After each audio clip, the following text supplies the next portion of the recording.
મિત્રો તમને ઘેર બેઠા દર્શન કરે જેવરાવો બરાબર આ વિડીયો તમે જોશો એટલે તમને દર્શન થાય જુઓ આ પણ પથરીના દોરો બોધી છે તમારે કદાચ હવાશેર માટીની ભૂખ હોય બાપો ધણી તમારી આશા પૂરી કરશે પણ તમે ખુદ શ્રદ્ધાથી આવશો તો દવાખાને ખોટે કપાઈ જાજો બસ બાપા ધણી શ્રદ્ધાનો જુઓ જોજો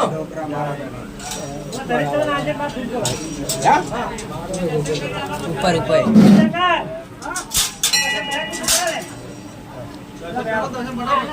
જો મિત્રો હું પણ દર્શન કરવા આવ્યો તો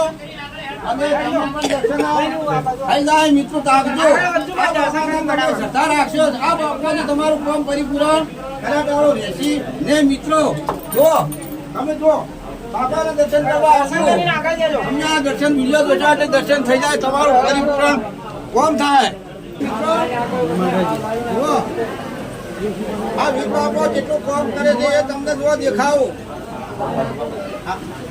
જો મિત્રો આ એક ખોને 75 એમની આ પથરી છે બરોબર આ લેડીઝ ની પથરી છે દેખો મિત્રો પ્રજાપતિ બેન એમની પથરી નીકળેલી છે મિત્રો અને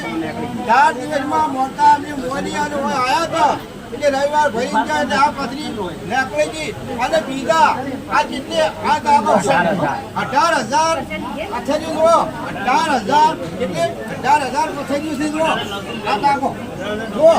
દરેક ને જે શ્રદ્ધા રાખે છે એને દવાખાને જવું પડતું નથી મિત્રો કોઈ આવે પથરીમાં દર્શન કરી જાય એની પથરી નીકળી જાય બરોબર છે મિત્રો જેને હવાશેર માટીની ભૂખ હોય એનો બાપો ધણી બહારના પણ બંધાવે છે પથરી પણ નીકળી જાય છે જેની શ્રદ્ધા હશે એનું કામ થાય તે શ્રદ્ધા કરીને આવશે ખાસ કરીને આવશે એની કામ પૂરું થઈ જાય જય માતાજી મિત્રો જોજો આ પથરી આ બધા 18,000 બધી ભરેલી છે જોજો મિત્રો જો એક પૂજારી બાપો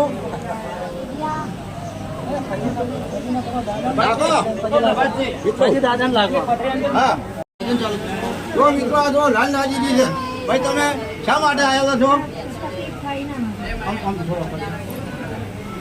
તમે ભાઈ શું માટે આવેલો છો શારીર વાળતું ને તકલીફ થાય એટલે બાપાના દર્શને આવ્યા છો એમ ને બહુ શ્રદ્ધા છે તમારું કામ પરિપૂર્ણ બાપો કામ પૂરું કરશે જય માતા જો તમે આજ ભાઈ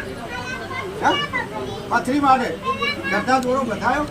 મટી જાય બાપા ધણીની એટલી બધી જો શ્રદ્ધા રાખશે તમારે કોઈ કહેવું પડશે નહીં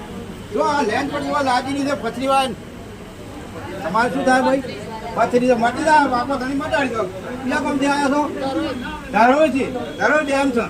ધન્યવાદ દવાખાના કપાઈ દેવાનું કોઈ જરૂર નહીં બાપા ધણી શ્રદ્ધા રાખો તમારું કામ પરિપૂર્ણ થઈ જાય જો આ ભાગમાં તો લેન્ડ છે ડબલ લેન્ડો હેડે છે જેને હવાશેર માટેની ભૂખ હોય એ પણ જો તમે શ્રદ્ધા રાખશો તો બાપા ધણી તમારી શ્રદ્ધા પૂરી કરશે પથરીમાં પણ શ્રદ્ધા પૂરી કરશે મિત્રો